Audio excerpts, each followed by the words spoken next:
लोगों ने क्या किया, ये जो बताइए कि प्राथमिक विद्यालय में भी बहुत सारे बच्चे और बच्चियां स्कूल नहीं जा पाते थे। हमने उसका अध्ययन किया, आखिर ये कौन बच्चे बच्चियां हैं, तो हमने देखा कि या तो ये महादलित समुदाय के हैं या अल्पसंख्यक समुदाय के हैं। और उनको स्कूल पहुंचाने के लिए हमने टोला सेवक, तालीमी मरकज, स्वयं सेवक 30,000 लोगों को लगाया और सबको बाहर पढ़ा पढ़ा के स्कूल भिजवाया। अब स्कूल से बाहर रहने वाले बच्चे बच्चियों की संख्या न के बराबर है, आधा प्रतिशत से भी कम। तो ये स्थिति हम लोगों ने किया। कहां पढ़ती थी? मिडिल स्कूल में तो अपनी बेटियों को गरीब परिवार के लोग नहीं भेज पाते थे, क्योंकि उसके लिए जो कपड़े की जरूरत होती थी वो देने की स्थिति में नहीं रहते थे। हम लोगों ने क्या किया? पोशाक योजना। क्या गांव का दृश्य बदला पोशाक योजना से?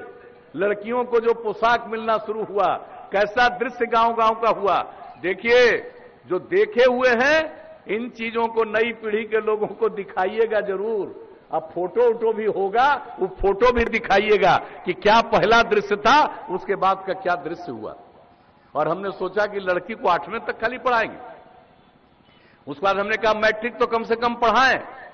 और तब हमने पता किया तो 9वें क्लास में मैट्रिक में पढ़ने वाली लड़कियों की संख्या पूरे बिहार में, इतना बड़ा राज्य, 1,70,000 से भी कम लड़की। और जब साइकिल योजना की शुरुआत कराई तो लड़कियों में कितना आत्मविश्वास आया। कुछ लोग हमारी आलोचना करते रहे कि लड़की को साइकिल दे रहे हैं, इस साइकिल से जाएगी, इसको तंग करेगा। हमने कहा था कोई किसी को तंग नहीं करेगा, हर परिवार की लड़की को साइकिल मिल रहा है। और देखिए कोई घटना घटी।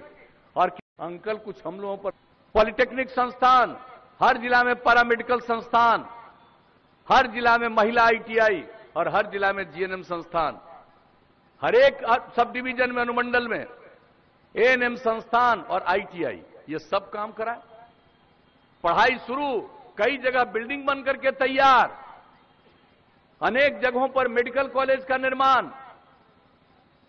ये सब काम हम लोगों ने किया है।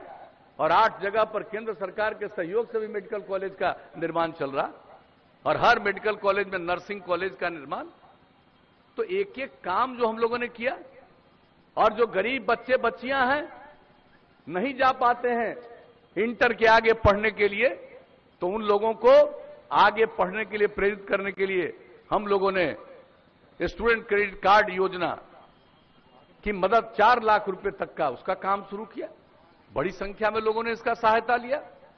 इसके बाद देखा कि जो आगे नहीं पढ़ेंगे लेकिन काम की तलाश में घर के बाहर जाते हैं, उन सब लोगों को 2 साल तक हर महीने 1,000 रुपया स्वयं सहायता भत्ता योजना। और उसके अलावे हम चाहते थे कि बच्चे बच्चियों को जो आगे नहीं पढ़ा है, लेकिन उसको जब तक कंप्यूटर पर काम करना नहीं आएगा, काम ही नहीं मिलेगा। उसके लिए कुशल युवा कार्यक्रम, कंप्यूटर पर काम करना सिखाया, कितने संस्थान खोल दिए, ट्रेनिंग इंस्टीट्यूट, सेंटर। और उसके साथ साथ संवाद कौशल, कैसे बातचीत किया जाता है, व्यवहार कौशल, क्या व्यवहार करना चाहिए कोई काम की तलाश चाहते हो तो, ये सब काम किया। 10 लाख से ज्यादा युवक युवतियों ने पिछले 4 वर्षों में इसका फायदा लिया। तो आप एक एक काम, लड़कियों को 35% का आरक्षण सरकारी सेवाओं में और पुलिस बल में, पहले कोई आपको महिलाएं दिखेंगी, तो अब आप अच्छी तरह जान लीजिए, अब तो ये सब काम हम करते ही जा रहे हैं, लेकिन अब अगली बार आप मौका दे दीजिएगा तो एक बात हम बता देते हैं, हर घर बिजली पहुंचा दिया। अब अगला बार हर गांव में हम सोलर स्ट्रीट लाइट लगावेंगे। रात का अपना घर का बिजली बुझाइएगा, आप पूरे गांव में उजाला रहेगा, सोलर स्ट्रीट लाइट। लेकिन अगली बार जब मौका दीजिएगा तो हर खेत तक सिंचाई के लिए पानी हम उपलब्ध करा देंगे। ये भी काम हम लोग करेंगे। आज जो हम एक तकनीक की बात किए, कंप्यूटर पर काम करना सीखने की बात, अगली बार मौका दीजिएगा तो अब इतनी नई टेक्नोलॉजी आ गई है कि उस सब चीज को सिखाएंगे, खाली पॉलिटेक्निक और ITI में नहीं, हर जगह हम बनाएंगे। जिला में मेगा स्किल सेंटर, और वहां पर जो भी युवक हैं जो उन चीजों में नहीं पढ़ते हैं, 10वां 12वां पास है, उस सब का ट्रेनिंग, ये सब काम इसलिए करवाएंगे कि नई टेक्नोलॉजी का ज्ञान उसको हो जाएगा, उसका अनुभव हो जाएगा, तो उसको काम मिलेगा। उसे अगर मजबूरी में जाना पड़ सकता है, वो नौबत नहीं आएगी। ये चीज होगा नई टेक्नोलॉजी का, तो हर प्रकार से काम करेंगे। और उसके अलावे अब हर गांव तक सड़क बनाने का काम तो कर दिया, लगभग पूरा होने की स्थिति में। अगली बार जब मौका दीजिएगा तो और कई गांवों को जोड़ते हुए मुख्य सड़कों तक जाने के लिए अगर और जो सड़क बनाना पड़ेगा वो फिर बनाएंगे गांव गांव में हम लोग सड़क। और शहर और बाजार में सड़क का चौड़ीकरण के बाद बाईपास, और जहां बाईपास का जमीन नहीं मिलेगा वहां पर ऊपर से और रोड बनवा देंगे, फ्लाईओवर, ये सब काम करेंगे। मौका दीजिएगा तो यही, और इलाज के लिए तो काम करेंगे ही।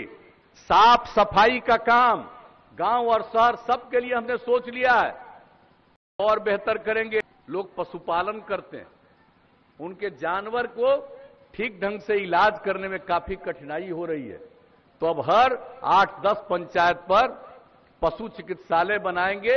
आई जो नई टेक्नोलॉजी की बात की है गांव गांव तक पहुंचा देंगे, उसी के माध्यम से तत्काल चिकित्सक को खबर होगी, इलाज करेंगे, और जो दवा की जरूरत होगी राज्य सरकार अपनी तरफ से दवा दे देगी, ताकि लोगों के पशुओं का भी इलाज हो जाए। तो एक एक काम हम लोग ये सब सोच करके इतने दिनों से हम काम करते रहे। अब आगे मौका दीजिएगा तो इस काम को और आगे बढ़ावेंगे, और विकास इतना और तेजी से और इतना आगे बढ़ेगा कि अपना बिहार नई ऊंचाइयों तक पहुंचेगा, एक विकसित बिहार बनेगा, सक्षम बिहार बनेगा। सोचते हैं जो समाज में झगड़ा पैदा करना चाहते हैं, कोई काम नहीं करना चाहते हैं, झगड़ा पैदा कर दो, लोग आपस में झगड़ा करेंगे, काम की कोई कीमत नहीं रहेगी। और हम यही आप सबसे कहेंगे कि काम जरूरी है, आपस में झगड़ा ठीक नहीं है।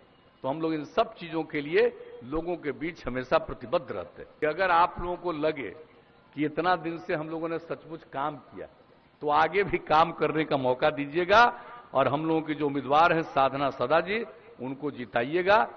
तो हम क्या उम्मीद करके जाएं, अभी तो कई जगह फिर हमको पहुंचना है। अरे जिताइएगा साधना जी को, हाथ उठा के बताइए, जिताइएगा। बहुत बहुत धन्यवाद। तो हम इनको जीत का माला दे दें, हाथ उठा के बताइए।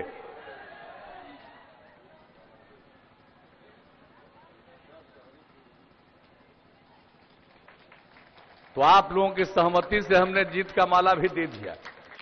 अब आप देखिएगा अगले महीने 3 तारीख को वोट